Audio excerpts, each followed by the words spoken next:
Ang sulat ni Pablo alang sa mga taga-Efeso. Efeso Kapitulo 1. Gikan ni Pablo, apostol ni Kristo Jesus, tungod sa kabubuton sa Dios, alang sa katawhan sa Dios diha sa Efeso, nga matinumanon kang Kristo Jesus. Ang Dios nga atong Amahan ug ang Ginoong Hesukristo maghatag kaninyo sa grasya ug kalinaw. Magpasalamat kita sa Dios ug Amahan sa atong Ginoong Hesukristo, nga nagpanalangin kanato sa tanang espirituhanong gasa sa langit, diha sa atong pagkahiusa kang Kristo. Sa wala pa buhata ang kalibutan, gipili na kita sa Dios diha kang Kristo, aron mahimo kitang balaan ug walay sala sa iyang atubangan. Tungod sa gugma, daan ang gitakda sa Dios nga himuon kitang iyang mga anak pinaagi kang Hesukristo. Mao kini ang iyang kagustuhan. Daygon nato ang Dios tungod sa iyang mahimayaong grasya, sa iyang gasa nga gihatag kanato pinaagi sa iyang hinigugmang anak. Kay gilukat kita pinaagi sa dugo ni Kristo, sa ato pa napasaylo na ang atong mga sala. Pagkadako gayud sa grasya sa Dios, nga sa walay sukod gihatag niya kanato diha sa tanan niyang kaalam ug kahibalo. Gipadayag sa Dios kanato ang tinagong laraw nga iya nang gibutan nga tumanon pinaagi ni Kristo. Tumanon sa Dios ang iyang laraw, inigabot na sa hustong panahon. Hiusahon niya ang tanang binuhat diha sa langit ug sa yuta, ubos sa pagpangulo ni Kristo.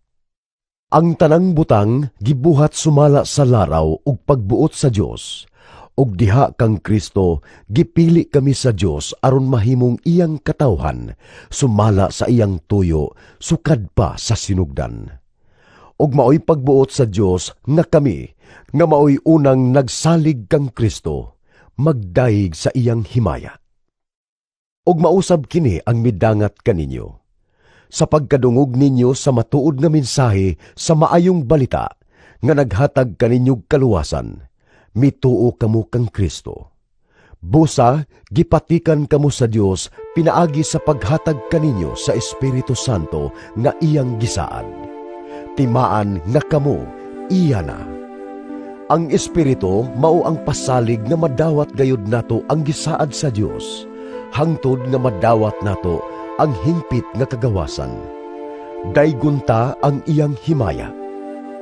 Tungod niini, sukad nga nadungog ko ang mahitungod sa inyong pagtuo sa Ginoong Hesus ug sa inyong gugma sa tanang katawhan sa Dios. Wala ako'y hunong sa pagpasalamat sa Dios tungod kaninyo.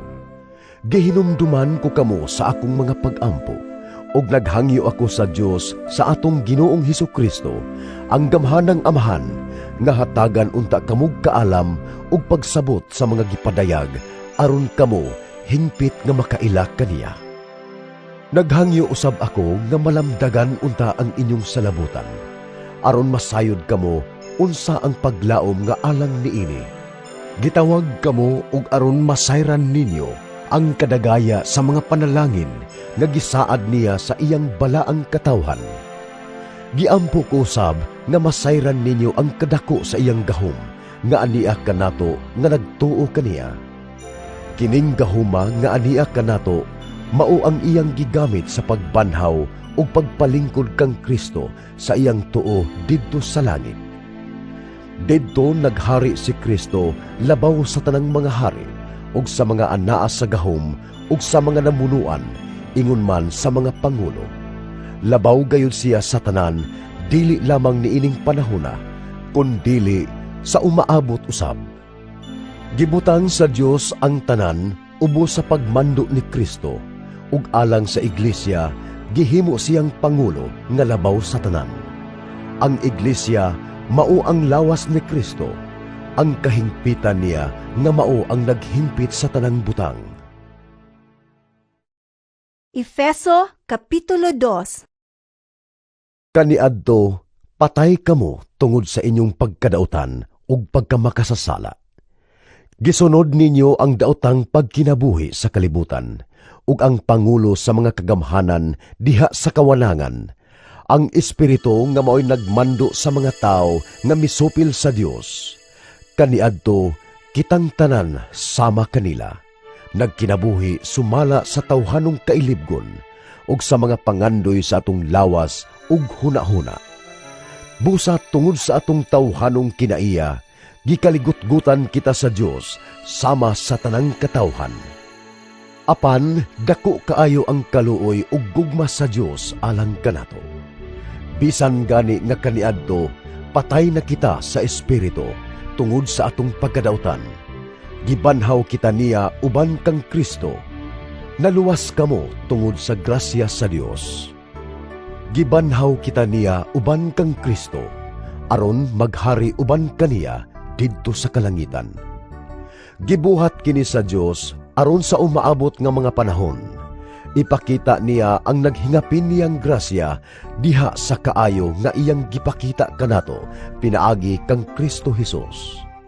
Kay pinaagi sa pagtuo, naluwas kamo tungod sa grasya sa Dios. Dili kini inyong buhat, kundili gasa sa Dios. Busa, walay makapasigarbo niini, sanglit dili man kini bunga sa inyong mga paningkamot. Mga binuhat kita sa Dios, ug gibuhat kita niya diha kang Kristo Jesus, aron magbuhat kita sa maayo nga mao'y iyang tuyo alang kanato. Hinumdumi nga kaniadto, kamong mga dili Hudiyo makasasala, nga matud pa sa mga Hudiyo dili tinuli, kay sila gud nga mga Hudiyo nag-ingon man nga sila tinuli, nga sa ato pa gituli sa tao. Kaniadto nahimulag kamo kang Kristo, kay mga langyaw man kamo, ug dili sakop sa katawhan nga pinili sa Dios. Wala kamoy bahin sa mga kasabutan nga pinasikad sa mga saad sa Dios ngadto sa iyang katawhan. Nagkinabuhi kamo niining kalibutana nga walay paglaom ug walay Dios. Apan karon nahiusa na kamo kang Kristo Jesus. Kamo nga kaniadto layo sa Dios, karon nahiduol na pinaagi sa dugo ni Kristo. Kay si Kristo gayod mao ang atong pakigdait. Gihimo niya ang mga Hudiyo ug ang mga dili Hudiyo nga usan na lamang kakatawhan. Pinaagi sa iyang kamatayon, giguba niya ang paril sa panagbingkil nga nag-ulang kanila. Gihimo niyang walay bili ang balaod sa mga Hudiyo, lakip ang mga kasuguan ug mga kalagdaan niini aron gikan sa duha ka kaliwatan mahimo ang usa ka bag-ong katawhan ug sa ingon makab-ot ang pakigdait. Pinaagi sa iyang kamatayon sa krus, giusa kita niya diha sa usa ka lawas ug gipasig-uli ngadto sa Dios, ug sa ingon ni ana gitapos niya ang pagdinumtanay. Busa mianhi si Kristo ug gisangyaw ang maayong balita sa pakigdait alang sa tanan. Kaninyong mga dili Hudiyo nga kaniadto layo sa Dios ug sa mga Hudiyo nga duol kaniya. Pinaagi kang Kristo kitang tanan, Hudiyo ug dili Hudiyo, makaduol sa amahan diha sa usa ka espiritu. Busa kamong mga dili Hudiyo, dili na mga langyaw o mga dumuduong, kundili mga kauban na sa katawhan sa Dios ug mga sakop na sa iyang banay. Gitukod kamo diha sa sukaranan nga gipahimutang sa mga apostoles ug sa mga propeta, ug ang bato nga gisukaran mao si Kristo Jesus. Diha kaniya gitukod ang tibuok balay hangtod nga mahimo kining balaang templo sa Ginoo. Uban sa tanang magtotoo, kamo usab nahiusa ngadto kaniya, diin nagpuyo ang Dios pinaagi sa iyang espiritu. Efeso Kapitulo 3. Busa, tungod niini, ako si Pablo, ang binilanggo ni Kristo Jesus tungod kaninyong mga dili Hudiyo, nagampo sa Dios. Sa walay duha-duha, nakadungog kamo nga ang Dios naghatag kanako niining buluhaton sa pagwali sa iyang grasya nga alang kaninyo. Gibutyag o gipadayag sa Dios kanako ang iyang tinago sumala sa gisulat ko na kaninyo sa daklit. Kung basahon ninyo ang akong nasulat, masayran ninyo ang akong pagsabot sa tinago ni Kristo. Kaniadto, wala kini ibutyag ngadto sa mga tao, apan karon gipadayag na kini sa Dios pinaagi sa Espiritu ngadto sa iyang balaang mga apostoles ug mga propeta. Ang tinago mao nga pinaagi sa ebanghelyo, ang mga dili Hudiyo sama sa mga Hudiyo, makadawat usab sa mga panalangin sa Dios. Mga bahin sila sa usa lamang kalawas, ug makaambit sa saad sa Dios diha kang Kristo Hesus. Gihimo ako nga sulugoon alang sa ebanghelyo, tungod sa linain nga gasa sa Dios nga gihatag niya kanako pinaagi sa iyang gahom. Ako nga labing ubos sa tanang katawhan sa Dios, gihatagan sa Dios niining pribilehiyo sa pagsangyaw sa maayong balita, mahitungod sa dili masukod nga bahandi ni Kristo ngadto sa mga dili Hudiyo, ug sa pagpakita sa tanang tao sa tinagong laraw sa Dios. Sa nangaging panahon, gililong kini sa Dios nga maoy nagbuhat sa tanang butang. Aron pinaagi sa iglesia, masayran karon sa mga pangulo ug kagamhanan sa kalangitan ang kaalam sa Dios na may nagkalain-laing pamaagi. Gihimo kini sa Dios subay sa iyang katuyuan sa tanang panahon nga gituman niya pinaagi kang Kristo Hesus nga atong Ginoo. Diha kaniya makabaton kitag kaisog ug makaatubang na kita sa Dios pinaagi sa atong pagtuo kaniya. Busa hangyoon ko kamo, ayaw wad-a ang inyong paglaom gumikan sa akong mga pag-antos tungod kaninyo. Kay kining tanan, alang man sa inyong kaayuhan. Busa tungod niini, nagampo ako sa Amahan nga maoy naghatag sa matuod nga ngalan sa tanang kabanayan sa langit ug sa yuta. Naghangyo ako sa Dios nga tungod sa kadagaya sa iyang himaya, lig-uno niya ang inyong espirituhanong kinabuhi pinaagi sa iyang espiritu. Magpuyo unta si Kristo sa inyong kasing-kasing pinaagi sa inyong pagtuo, aron mugamot ug malig-on ang inyong gugma ug uban sa tanang katawhan sa Dios. Makabaton kamog gahom sa pagsabot sa kalapad ug kataas, sa kahabog ug kalalom sa gugman ni Kristo. Hinaot paunta nga masayod kamo sa dili matugkad nga gugman ni Kristo ug sa ingon ni ana makinabuhi ninyo ang kinaiya sa Dios.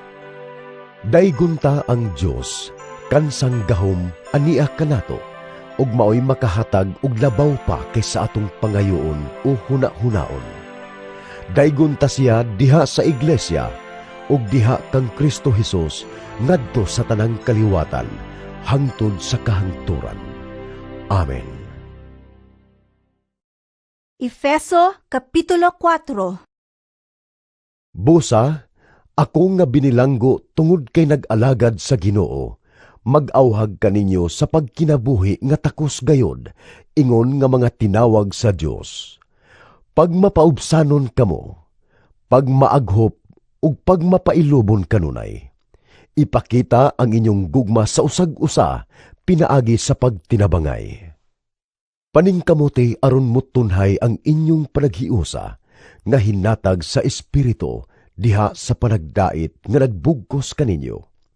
May usal lamang kalawas ug usa ka espiritu, ingon nga may usal lamang kapaglaom ug alang niini gitawag kamo sa Dios. May usa lamang ka Ginoo, usa ka pagtuo, ug usa ka bunyag. May usa lamang ka Dios ug Amahan sa tanang mga tao. Siya mao ang labaw sa tanan ug nagbuhat pinaagi sa tanan ug anaa sa tanan. Ang matag usa kanato gihatagan og gasa sumala sa kabubut-on ni Kristo, kay nag-ingon ang kasulatan. Sa pagkayab niya ngadto sa kahitasan, nagdala siyag daghang mga bihag, o gihatagan niyag mga gasa ang mga tao. Unsa may gipasabot sa giingong pagkayab niya? Nagpasabot kini nga mikunsad una siya ngadto sa kahiladman sa yuta.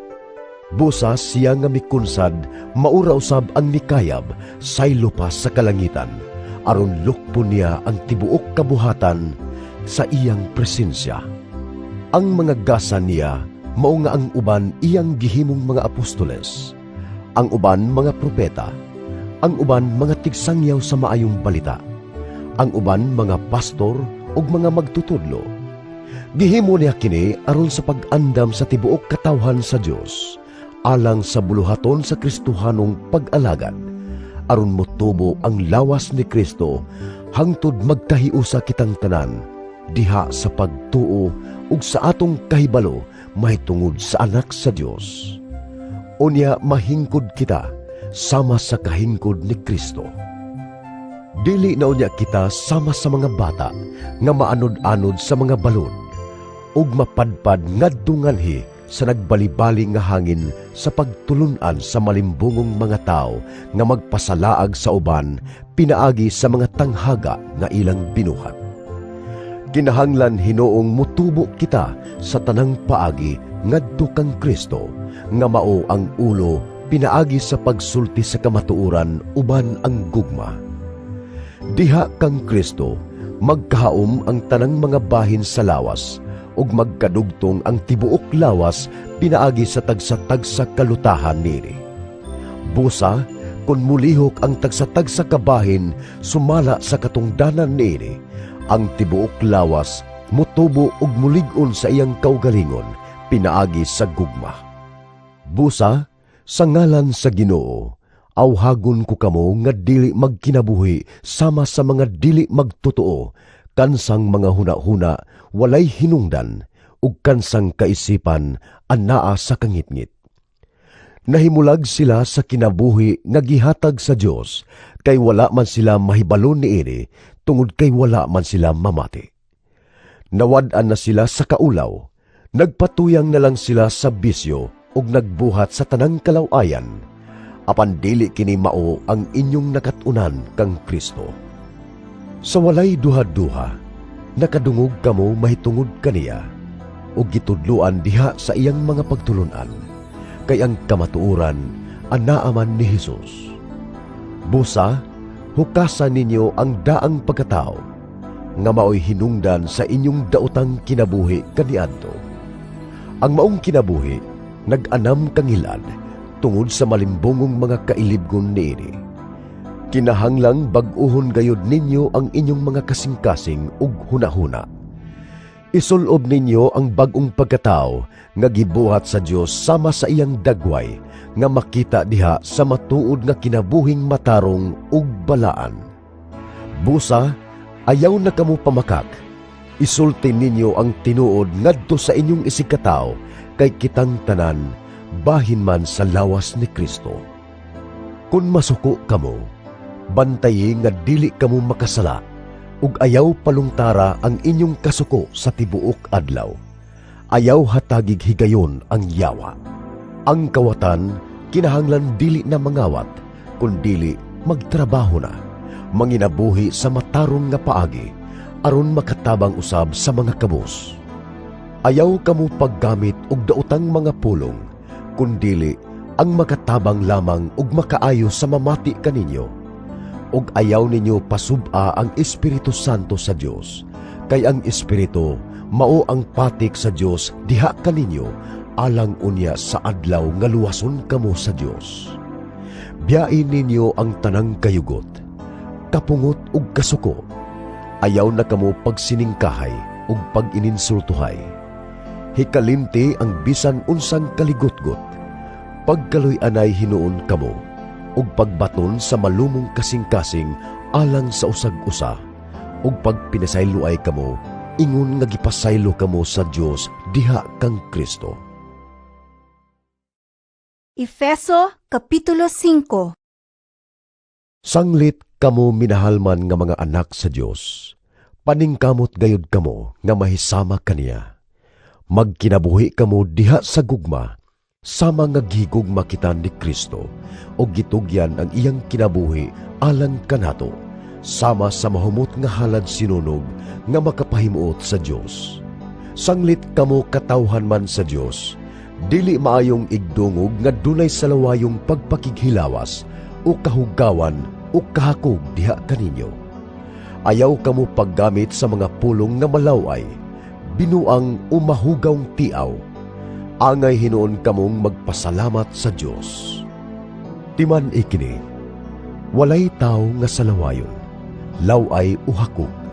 Kay ang kahakog maoy usa ka paagi sa pagsimba sa Dios nga makaambit sa gingharian ni Kristo ug sa Dios. Ayaw kamo patunto kang bisan kinsa pinaagi sa mga pulong nga binuang, kay tungod niini mahiagom sa kapungot sa Dios ang musupil kaniya. Busa likayi gayud ninyo kining mga tawhana. Kaniadto dulom ang inyong kinabuhi, apan karon may kahayag na sukad nga kamo nahimong katawhan sa Dios. Busa kinahanglan nga magkinabuhi kamo ingon nga mga tao nga iya sa kahayag, kay ang bunga sa kahayag mao ang kaayo, katarong ug kamatuoran. Paningkamuti nga makatunan ninyo ang makapahimuot sa Ginoo.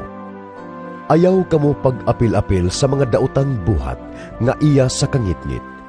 Hinuon ibutyag kini, kay makauulaw bisan gani ang paghisgot sa mga butang nga gibuhat nila sa tago. Ug kun ipadayag na ngadto sa kahayag ang tanang mga butang, makita ang matuod nga kinaiya niini, kay ang tanang madayag mahimong kahayag. Busa giingon, Pagmata na hingatulgon, bangon gikan sa mga patay, og hatagan ka ni Kristo og kahayag.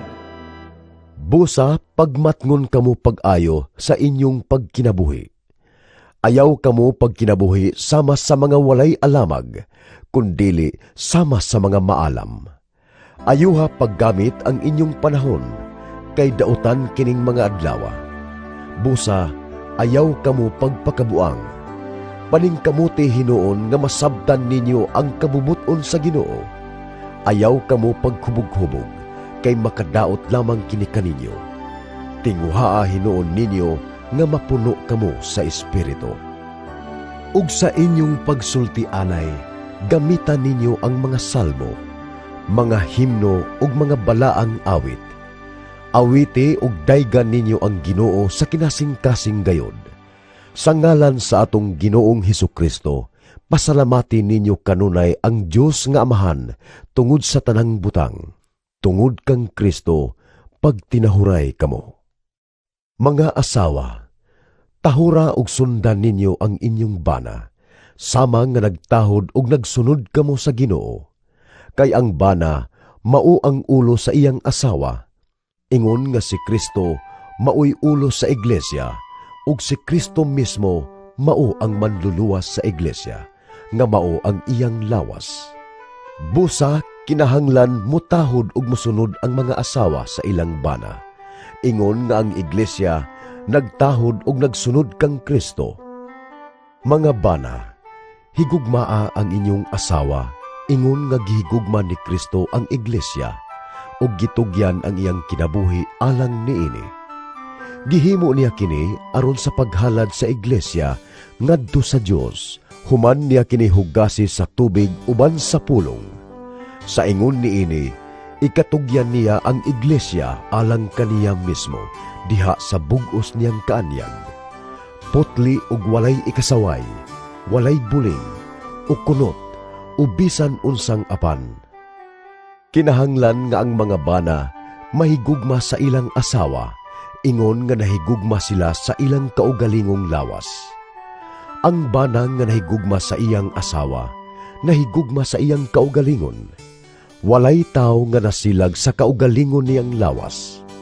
Pakanon hinuon niya kini, ug panggaon, sama sa gibuhat ni Kristo sa iglesia, kay mga bahin man kita sa iyang lawas. Sumala sa giingon sa kasulatan, Tungod niini ang lalaki mubiya sa iyang amahan ug inahan, ug mutipon sa iyang asawa, ug silang duha mahimong usa.